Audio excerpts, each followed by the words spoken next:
സംസ്ഥാനത്തെ ഏറ്റവും പുതിയ മഴ മുന്നറിയിപ്പും അതുപോലെ നാളത്തെ അവധി സാധ്യതയുമാണ് ഇന്നത്തെ വീഡിയോയിൽ. വീഡിയോ ലൈക്ക് ചെയ്ത് കാണാൻ ശ്രദ്ധിക്കുക. വിദ്യാഭ്യാസപരമായ എല്ലാ അവധികളെക്കുറിച്ചുള്ള വാർത്തകളും വേഗത്തിൽ അറിയാൻ നിങ്ങൾ ഈ ചാനൽ സബ്സ്ക്രൈബ് ചെയ്യുക. വീഡിയോ ഉപകാരപ്രദമായി ഷെയർ ചെയ്യാനും മറക്കരുത്. സംസ്ഥാനത്ത് ഇന്ന് 4 ജില്ലകളിൽ റെഡ് അലേർട്ട് പ്രഖ്യാപിച്ചു. എറണാകുളം, ഇടുക്കി, തൃശൂർ, മലപ്പുറം ജില്ലകളിലാണ് റെഡ് അലേർട്ട് പ്രഖ്യാപിച്ചത്. 8 ജില്ലകളിൽ ഓറഞ്ച് അലേർട്ടും പ്രഖ്യാപിച്ചു. കാസർഗോഡ്, കണ്ണൂർ, കോഴിക്കോട്, വയനാട്, പാലക്കാട്, ആലപ്പുഴ, പത്തനംതിട്ട, കോട്ടയം ജില്ലകളിലാണ് ഓറഞ്ച് അലർട്ട് പ്രഖ്യാപിച്ചിരിക്കുന്നത്. നാളെ 2 ജില്ലകളിലാണ് റെഡ് അലർട്ട് പ്രഖ്യാപിച്ചിരിക്കുന്നത്. കണ്ണൂർ, കാസർഗോഡ് ജില്ലകളിലാണ് നാളെ റെഡ് അലർട്ട് പ്രഖ്യാപിച്ചത്.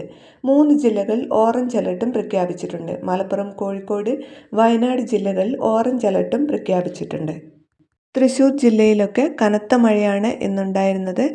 പലയിടങ്ങളിലും വെള്ളക്കെട്ട് രൂപപ്പെട്ടിട്ടുണ്ട്. അതുകൊണ്ട് തന്നെ റെഡ് അലേർട്ട് പ്രഖ്യാപിച്ചിരിക്കുന്ന ജില്ലകളിലും അതുപോലെ നാളെ റെഡ് അലേർട്ട് പ്രഖ്യാപിച്ചിരിക്കുന്ന ജില്ലകളിലുമൊക്കെ അവധി സാധ്യതയുണ്ട്. അപ്പോൾ ഈ ചാനലിലൂടെ തീർച്ചയായും നിങ്ങളെ അറിയിക്കുന്നതാണ്. വൈകുന്നേരത്തോടെ അവധി അറിയിപ്പുകളൊക്കെ ഉണ്ടാകാനുള്ള സാധ്യതയുണ്ട്. വീഡിയോ ഷെയർ ചെയ്യാൻ മറക്കരുത്.